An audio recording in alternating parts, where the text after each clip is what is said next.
हुमायूं कबीर ने all India मजलिस ए इत्तेहादुल मुस्लिम के साथ संभावित गठबंधन को लेकर कहा कि यह कदम पश्चिम बंगाल में मतदाताओं को एक वैकल्पिक राजनीति तक मंच प्रदान करने के उद्देश्य से लिया जा रहा है। उन्होंने संकेत दिया कि यह गठबंधन राज्य की वर्तमान प्रमुख राजनीतिक प्रतिस्पर्धा के बीच तीसरे विकल्प के रूप में उभर सकता है।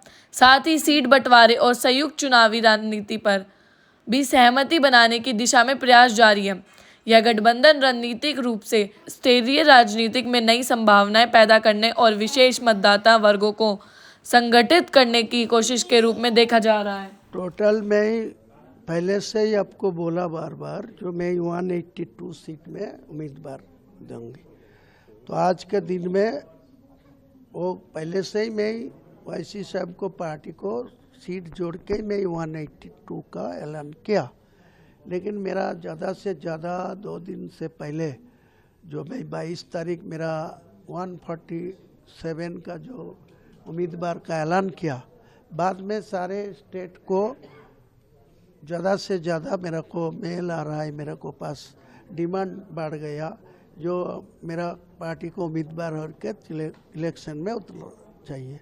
तो मैं क्या करूँगा, मेरा तो मानना चाहते हैं, इसलिए लग रहा है आज का दिन को जो डिमांड आया है तो 4 बजे में पार्टी का स्टेट पार्टी का ऑफिस में ही उद्घाटन करेगी, तो उसी टाइम में ही आपको पता मिल जाएगी जो मेरे टोटल कितना सीट में चुनाव में उतरेगी।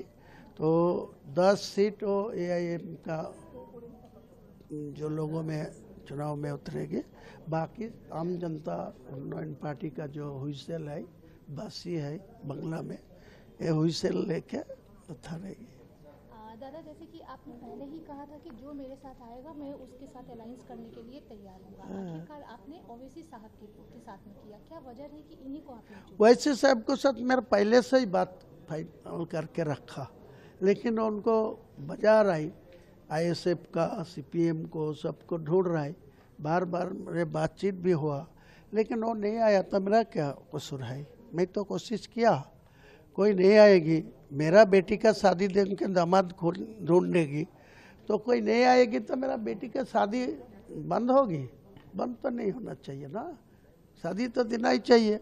तो मैं इलेक्शन आ गया, इलेक्शन कमीशन में वो ऐलान कर दिया 23-29 अप्रैल को चुनाव 2 फेज में हो रहा है, तो मेरे को तो उम्मीदवार देना ही चाहिए।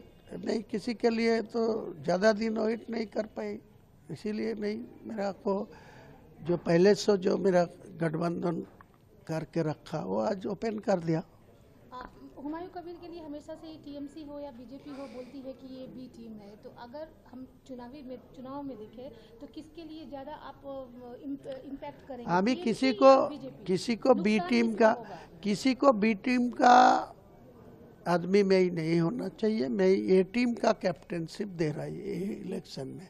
आप देख लीजिए, ज़्यादा से ज़्यादा जो मेरा उम्मीदवार खड़ा करेगी, मैं इलेक्शन को प्रचार में जो मैदान में उतरेगी तो मैं BJP को खिलाफ भी आवाज़ उठाएगी, TMC को खिलाफ भी आवाज़ उठाएगी। लास्ट क्वेश्चन, स्टेट में जो 30 to 34% माइनॉरिटी वोट्स हैं, आप भी एक माइनॉरिटी पार्टी को बिलोंग्स करते हैं। ममता बनर्जी की पार्टी भी ये दावा करती है कि वो मुस्लिमों के हित में काम करने वाली पार्टी है। ISF अलग है, कांग्रेस अलग है, CPM अलग है, हर कोई मुस्लिम के साथ खड़ा होने वाला है, तो कितना वोट तो मुस्लिम को पास हो जितना हित में काम किया, 3 बार उनको मुख्यमंत्री चुनाव गया, बस खत्म हो जाने के वो दीघा में जाके उनको माला जपने के लिए बता देंगे। वो चौथा में जो आएगी ना, वो शाम तक वो दीघा चला जाएगी, कोई गवर्नर का ऑफिस में नहीं जाना चाहिए।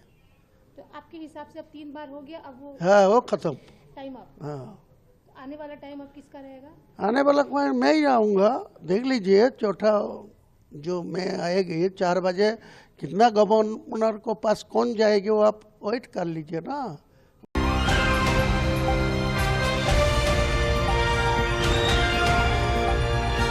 दिल्ली, हरियाणा, उत्तर प्रदेश, राजस्थान की हर खबर के साथ देखते रहिए न्यू इंडिया न्यूज नेटवर्क।